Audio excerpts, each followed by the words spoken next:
Sou o professor Jefferson Carvalho. Estarei com vocês com a disciplina de Fundamentos e Noções de Mercado. Vamos ver nessa disciplina alguns conceitos básicos referentes à economia, mais especificamente ao mercado. Nas nossas aulas, nós pretendemos abordar isso de uma forma mais clara, tentando trazer exemplo do nosso dia a dia. Nesse primeiro momento, vamos abordar alguns conceitos de economia e tratar dos seus princípios. Vamos lá. A palavra economia vem do grego oikonomos e significa algo como administração do lar. Daí já podemos ter a certeza de que a economia é algo que faz parte do nosso dia a dia. Se fizermos um paralelo, uma comparação, veremos que uma dona de casa ou uma pessoa que cuida do seu lar, que administra esse lar, ele pratica direto ou indiretamente os fundamentos da economia. À medida que nós conhecemos um pouco mais dessa economia, nós vamos ver como isso é aplicável não só às empresas, sejam elas micro, pequenas, grandes empresas, não importa o tamanho, o porte delas, mas também é aplicada à nossa vida individual, particular. Economia também pode ser definida como o estudo de como a sociedade administra seus recursos escassos.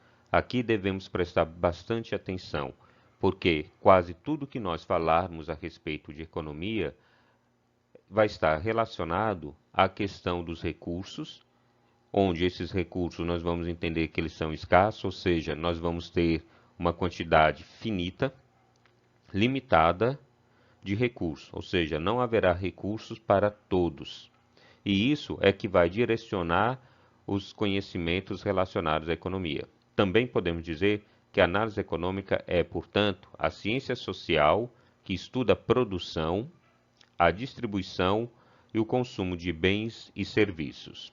Mais à frente, aprofundaremos mais esses conceitos.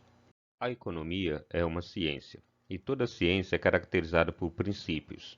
Princípios podem ser ditos como verdades absolutas que vão definir essa ciência. Dominar, conhecer esses princípios é de fundamental importância para que a gente entenda a ciência. Assim, para entendermos melhor a economia, devemos entender esses princípios, pois tudo o que veremos mais adiante está relacionado a esse princípio. Vamos conhecê-los. O primeiro princípio diz que as pessoas enfrentam escolhas chamadas trade-offs. O trade-off é um termo utilizado para demonstrar que, para obter algo, devemos abrir mão de outra coisa. E decorre diretamente da escassez dos recursos. Lembra que eu falei? Não temos recursos suficientes para todos. Assim, se não temos esses recursos suficientes, deveremos escolher. Quando fazemos uma escolha, nós estamos então decididos por um ou outro recurso. Não tem como ter todos os recursos. Por que não? Porque, como foi dito, nós temos escassez deles. E o trade-off, então, é exatamente esse termo que vai mostrar que devemos fazer escolhas, mas ao fazer essas escolhas, estamos abrindo mão de alguma coisa. O segundo princípio trata dos custos de oportunidade. O custo de oportunidade de algo é aquilo que você abriu mão de fazer para obtê-lo. Portanto, se sua segunda opção aos estudos para um concurso fosse uma pós-graduação ou uma viagem, você pode acrescentá-los aos seus custos. Em outras palavras, o custo de oportunidade significa que para você obter alguma coisa, você teve que fazer uma escolha. Lembra do trade-off? E aquilo que você abriu mão, que você deixou de ter para que você pudesse obter a outra coisa, a sua outra escolha, é o que nós chamamos de custo de oportunidade. Você estuda de noite para uma prova. No dia seguinte, você estará com sono. Então, o seu custo de oportunidade é uma boa noite de sono. Ou seja, você poderia escolher entre estudar para fazer a prova ou dormir. Não poderia ter os dois. Você escolheu estudar para a prova. Resultado, você ficou com sono. Então, o seu custo de oportunidade foi essa boa noite de sono. Foi aquilo que você perdeu para que você pudesse conquistar outra coisa. Na economia, tudo tem seu custo de oportunidade. O terceiro princípio são chamados de decisões marginais. Um tomador de decisão racional executa uma ação sempre que o benefício marginal superar o custo marginal. É a chamada análise marginal. e recebe esse nome porque as mudanças ocorrem nos limites atuais. Daí o nome margens. Ao fazermos uma escolha, o trade-off, nós devemos optar por algo, não podemos optar por tudo, pois temos recursos limitados. Então, quando fazemos essa comparação, o que é melhor entre as opções que nós temos, nós estamos analisando os benefícios que essa nossa escolha deverá ter em relação ao que nós estamos abrindo mão. Então, o benefício que nós vamos ter deve ser maior do que o custo que ele implica. É o que se chama, portanto, de decisão marginal. O outro princípio é chamado incentivo. Possivelmente, os incentivos mais importantes na economia são os preços. O que quer dizer isso? Quer dizer que, na maioria dos casos, quando nós tomamos uma decisão econômica relacionada a recursos, um dos primeiros pontos, logicamente não o único, é a questão do preço. Quantas vezes nós decidimos em comprar um ou outro produto, tendo por base o preço desses produtos? Mudança nos preços provocarão mudança nas atitudes dos compradores e vendedores. Se um produto tende a ficar mais barato, há uma tendência da gente consumir mais. Se ele fica mais caro, há uma tendência da gente consumir menos. Lógico que existem exceções, nós vamos estudar isso. Tem produtos que nós necessitamos dele e temos que adquiri-los independentemente do preço. Mas não são apenas os produtos e serviços que têm seus preços ajustados. Também tem a questão dos impostos, que podem sofrer mudanças, e os governos devem estar atentos aos incentivos e consequências que essas alterações podem gerar. O outro princípio diz que há benefícios no comércio.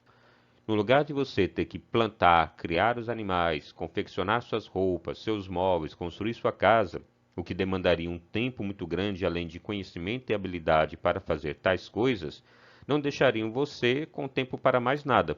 Consequentemente, nos dias de hoje, as pessoas acabam se especializando. Então, você tem pessoas especializadas em fazer casa, em fazer comida, em criar animais, em plantar, em fazer móveis, utensílios, etc.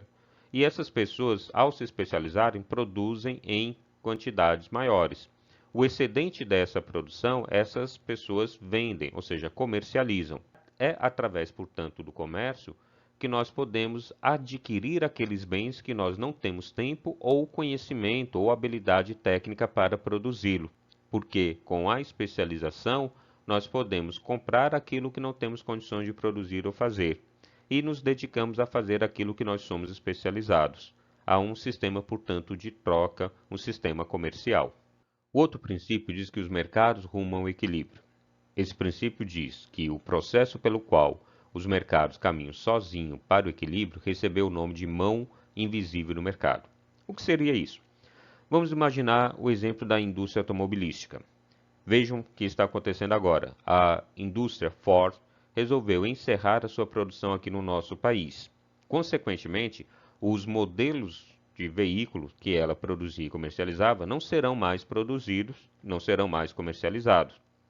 Nós vamos ter aí, portanto, uma lacuna, um buraco deixado por essa empresa no segmento.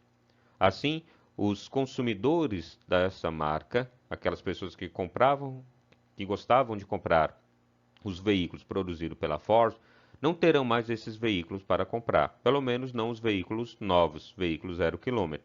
O que ocorre? Ocorre que, nesse caso, esses consumidores, por quererem ou necessitarem de veículos novos, acabarão comprando veículos de uma outra marca. Essa outra marca vai então aumentar a sua produção para atender a esses novos consumidores, que antigamente compravam os veículos da empresa concorrente, que era a Ford. Imagine, por exemplo, que essas pessoas passem a comprar veículos da Volkswagen. Nesse caso, a indústria da Volkswagen vai ter que aumentar a sua produção para atender a esses novos consumidores, mas eles continuarão sendo atendidos. O que ocorreu aí? Ocorreu um rearranjo do mercado em que ele volta ao equilíbrio. Se isso não fosse possível, imagine a empresa fechando as portas e não tivesse ninguém que a substituísse, essas pessoas ou esses consumidores dessa empresa ficariam sem veículos. Faltaria um produto para atender às suas necessidades. Mas existem outras empresas que farão isso. Assim, há um rearranjo, né, do mercado. Isso ocorre de maneira invisível. É isso que eles chamam de mão invisível do mercado. Não é preciso alguém determinar que uma outra indústria aumente a produção para atender aos antigos clientes da Ford que deixou de produzir. Automaticamente isso vai acontecer. O sétimo princípio diz que quando os mercados falham, o governo pode ajudar. Um clássico exemplo foi o que ocorreu em 1929 com a quebra da Bolsa de Valores de Nova York. Até então, a economia era classificada como economia liberal, onde os próprios empresários, o mercado, controlava e ditava as suas regras. Mas, como ele perdeu o controle e isso acabou levando a um prejuízo muito grande para inúmeras empresas e pessoas, tivemos aí então a participação do Estado como um agente regulador das funções econômicas. E passamos então de uma economia ou Estado liberal para uma economia ou Estado regulador. É isso que ele quer dizer com esse princípio. O oitavo princípio fala da relação entre a produção e o padrão de vida de um país. Uma forma de mensurar a riqueza de um país é através do PIB per capita. O PIB significa Produto Interno Bruto. Per capita quer dizer por cabeça ou por pessoa.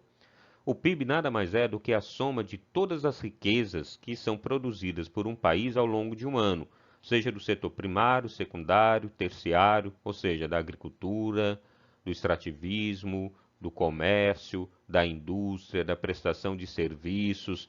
Então, somamos toda essa riqueza produzida por um país e dividimos pelo número total de habitantes desse mesmo país naquele ano. Dessa forma, essa relação, essa divisão, vai nos dar o que chamamos de PIB per capita, que é um dos indicadores que demonstra a renda média do cidadão dessa nação e serve de comparativo com as outras nações. O penúltimo princípio, ou o nono princípio, diz que os preços sobem quando o governo emite moeda demais. Algumas pessoas acham que uma forma de resolver o problema de um país, com relação à falta de dinheiro, é só ele ligar as maquininhas lá da Casa da Moeda e produzir mais dinheiro. Ora, tendo mais dinheiro, resolve-se esse problema. Só que não é bem assim. Produzir dinheiro leva um custo, e esse custo tem que ser pago por alguém. E dentro da lei da oferta e da procura, ela nos diz que quando um determinado bem existe em uma grande quantidade, há uma tendência do seu preço diminuir. E isso acontece com o dinheiro. Quando existe dinheiro demais circulando em um país, há uma tendência da sua desvalorização. Consequentemente, a desvalorização do dinheiro pode levar a uma série de outras consequências negativas, como, por exemplo, a inflação, uma queda no crescimento da produção, etc. E isso vai acabar gerando uma crise econômica muito grande para o país. E o último princípio diz que há um trade-off entre inflação e desemprego. Lembra trade-off? A escolha, para escolher uma coisa, temos que abrir mão de outra. Então, isso tem uma relação também com inflação, que é caracterizado pelo aumento dos preços de um produto em relação a um período anterior, e desemprego, que é a quantidade de pessoas que estão sem trabalhar, sem carteira assinada.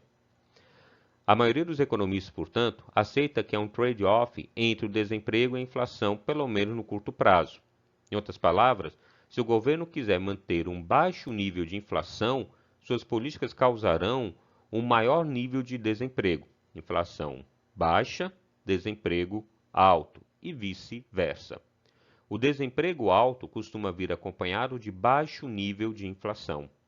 É aquela questão da escolha. Eu não posso ter tudo, não posso ter baixo desemprego e baixa inflação. Por enquanto, nós temos aí esses princípios. Dê uma revisão neles, estude cada um, dê uma olhada lá na nossa apostila e procure se aprofundar. Depois nós voltaremos a tratar melhor desse assunto. Até a nossa próxima aula, o nosso próximo encontro. Tchau, tchau.